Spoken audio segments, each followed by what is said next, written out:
Bien, bonjour tout le monde et bienvenue sur ma toute première vidéo. C'est d'abord un sacré challenge pour moi. Pourtant, j'ai l'habitude de sauter dans le vide. Faut croire que la notion de vide est très individuelle. Je ne sais pas comment vous le sentez, vous, mais les fêtes de fin d'année, c'est pas ma période préférée, loin de là.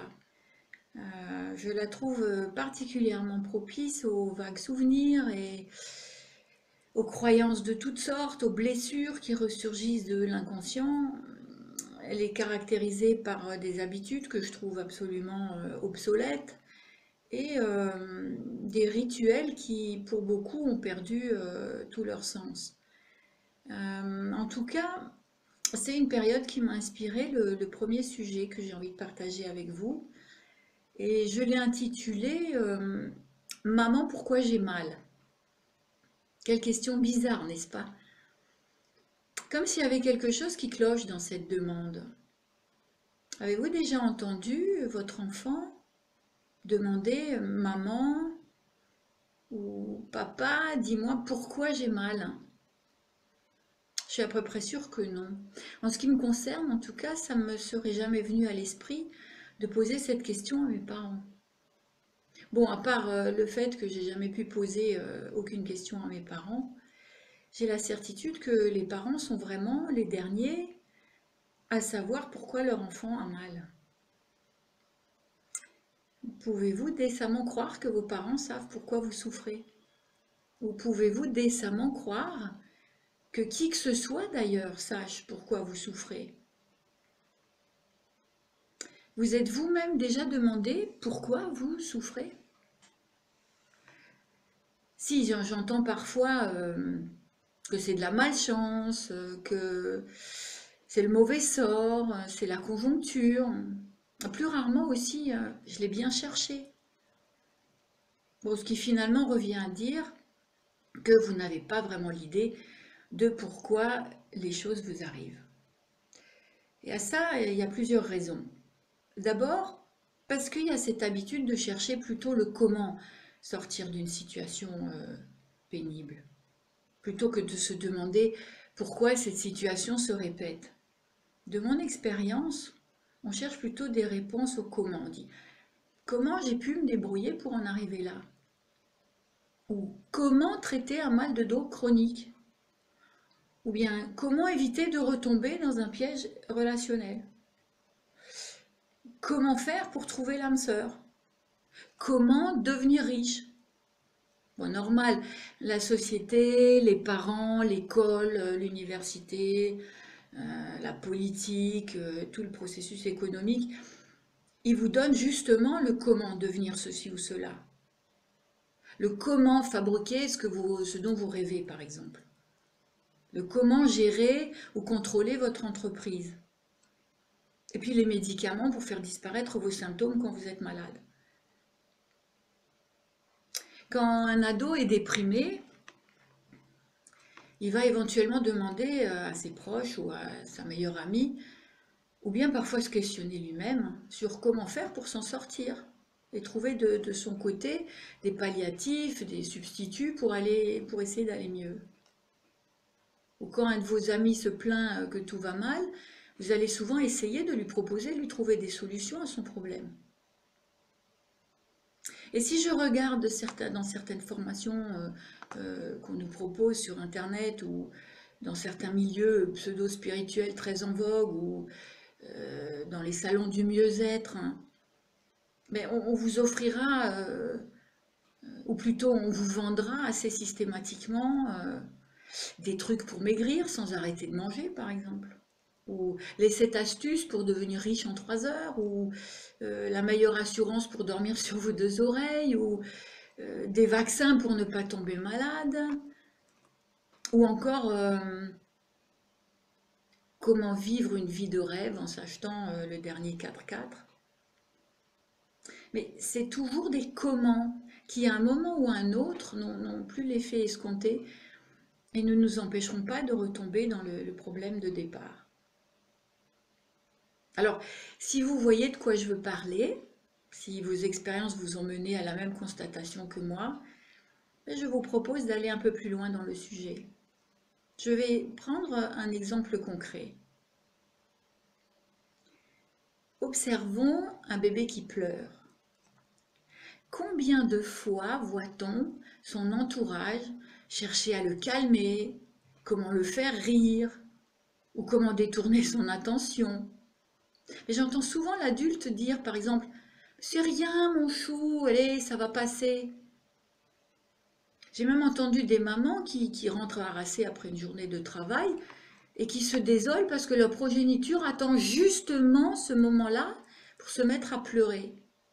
Et puis bien sûr, elles vont culpabiliser et trouver des tas de substituts pour occuper leur petit chéri pendant qu'elles font à manger. Tiens, je me souviens d'un jour où je marchais dans les rues de Strasbourg, au milieu d'une foule, mais compacte, pressée, bruyante, dans cette quête frénétique justement d'achat au moment du marché de Noël. Et il y avait au milieu de ce mouvement de la foule un petit enfant, bof, il devait pas avoir plus de 4 ans. Et il hurlait, mais de tous ses décibels, hein. Il hurlait, et il semblait perdu, et il était au milieu de cette foule, et personne n'avait l'air de le remarquer ni de le chercher. Et ces hurlements fendaient vraiment mon cœur, alors je me suis arrêtée et je l'ai regardé. Puis au bout d'un moment, ne voyant personne qui aurait eu un comportement de parent autour de lui, je me suis approchée, je me suis baissée à sa hauteur, je l'ai regardé dans les yeux, et puis je me suis mise à hurler aussi fort que lui. Et instantanément, l'enfant, il s'est arrêté de pleurer, les gens autour se sont arrêtés dans leur course, et puis l'enfant, il m'a d'abord regardé comme ça avec de grands yeux surpris, puis une espèce de silence s'est installé autour de nous deux, nous étions tout seuls au monde, et de loin, j'ai vu deux personnes qui revenaient sur leurs pas, s'approcher de nous ahuris. Et pendant ce temps, l'enfant qui avait reçu en fait mon attention, il a mis sa main dans la mienne et il s'est mis à rire aux éclats. Et nous rions d'ailleurs tous les deux, mais comme si nous étions seuls au monde. Évidemment, ses parents l'ont arraché à cet instant, ils l'ont tiré par la manche, ils l'ont grondé, qu'il n'avait pas fait attention, qu'il ne les avait pas suivis, que c'est un petit garçon, que c'est dangereux, qu'ils avaient eu peur, etc., etc. Bon, pourquoi je vous raconte cette histoire? Parce que si je sais qu'il y a des comment, moi j'ai envie de parler d'abord des pourquoi. Le problème, il est que les symptômes sont là et que tous ces comment sont la plupart du temps des traitements de surface et ne marchent qu'un temps. Les comment, ils n'expliquent pas pourquoi je vais mal à répétition, ou pourquoi je ne suis pas riche, ou pourquoi je suis malheureuse en amour, ou pourquoi cet enfant pleure. Ici, la question plus importante devient pourquoi je vais mal? Pourquoi je fais ces choses que je n'aime pas faire? Pourquoi je n'ai pas envie de les faire? Pourquoi je dis des fois oui quand j'ai envie de dire non? Pourquoi je répète toujours les mêmes erreurs? Pourquoi ça n'arrive qu'à moi ce genre de choses? Peut-être faites-vous partie de celles et ceux qui ne comprennent pas pourquoi vous êtes constamment dans la dèche, pourquoi vous retombez toujours amoureux du même genre de personne, ou pourquoi vous réitérez encore et encore les mêmes stratégies perdantes. Alors je vais vous donner une piste. Revenons à ce bébé, ou enfin c'est ce petit enfant qui devait avoir dans les 4 ans, pas plus. Ou revenons encore à des bébés plus jeunes, des bébés, un bébé qui apprend à jouer, un bébé qui apprend à tenir un objet dans ses doigts. Et cet objet lui échappe et tombe à terre. Mais tout son corps sera secoué d'une décharge de stress. Parce qu'il ne sait pas ce qui lui arrive.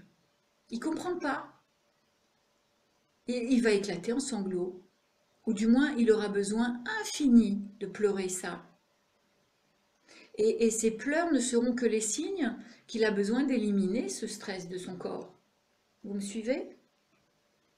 Voilà pourquoi il a besoin de pleurer. Voilà pourquoi il a besoin de pleurer. Il a besoin d'éliminer ces tensions qui le submergent. Et si là, la maman est là, eh ben, ce sera instantané. Mais si la maman est absente, ben, qu'est-ce qu'il va faire? Il va attendre d'être dans les bras de quelqu'un de confiance. Il va attendre d'être dans les bras de quelqu'un d'aimant, de connu, pour se lâcher. C'est tout à fait normal. Alors quand à ce moment-là, on lui dit « mais tout va bien, ça va se passer », qu'on détourne son attention sur autre chose, eh ben, il va retenir son émotion. Et puis, il va associer son besoin de pleurer à quelque chose qu'il ne doit pas faire. Donc, si je suis mon fil, et si on empêche le bébé d'éliminer ce stress en pleurant, ben, il va emmagasiner des toxiques émotionnels et en même temps apprendre que peut-être ces émotions ne doivent pas être exprimées.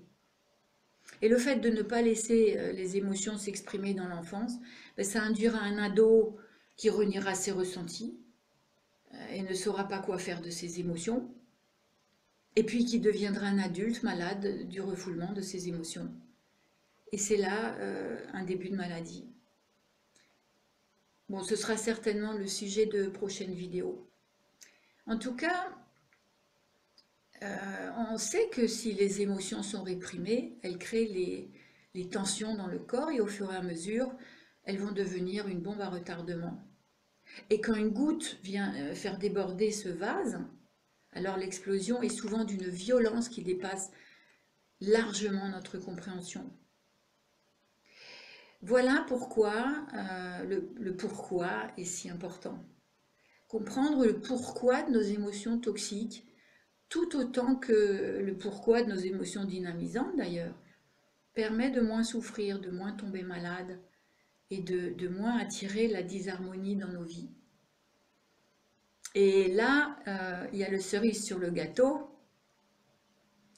Avez-vous remarqué que pourquoi est justement la question préférée des enfants? Mais pas pourquoi ils ont mal, mais pourquoi je ne peux pas venir avec vous? Pourquoi je dois manger ça si j'aime pas? Pourquoi vous voulez jamais que? Hein? Connaissez ça? Pourquoi les méduses, elles piquent? Pourquoi ma copine, elle ne peut pas venir jouer avec moi? Mais jamais, maman, pourquoi j'ai mal? Parce que l'enfant, il a des capacités de rêve et d'imagination inouïes. Et que comme nous l'avons vu, le mal-être et le mal-avoir sont réservés à l'adulte. Et voilà une boucle bouclée. Les pourquoi qui nous ramènent pratiquement toujours au début de notre histoire. Nous avons tous et toutes la possibilité de retourner au début de notre vie, de plein de manières différentes, dans ces enfances qui nous ont légué leurs joyaux et leurs ressources.